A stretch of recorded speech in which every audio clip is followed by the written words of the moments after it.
Hello साथीहरू, म छोटो भिडियो लिएर आइसकेको छु हैन। हामी चाहिँ मनाङ गएर फर्किने क्रममा बाटो साङ्लो छ हैन। बाटो साङ्लो भएको कारणले यहाँ हेर्नुस् त यति धेरै गाडीहरू आइरहेछ।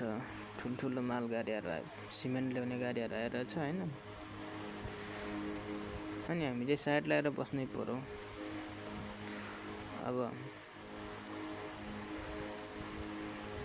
बस्ने क्रममा माथिबाट पहिरो आउला भन्ने डर पनि छ। माथि हेरे ओडार छ, तल हेरे खोला छ, भिर छ। यस्तो ठाउँमा पुगेर हामी फर्किनु परेको छ हैन। केही समयको लागि गएको, तर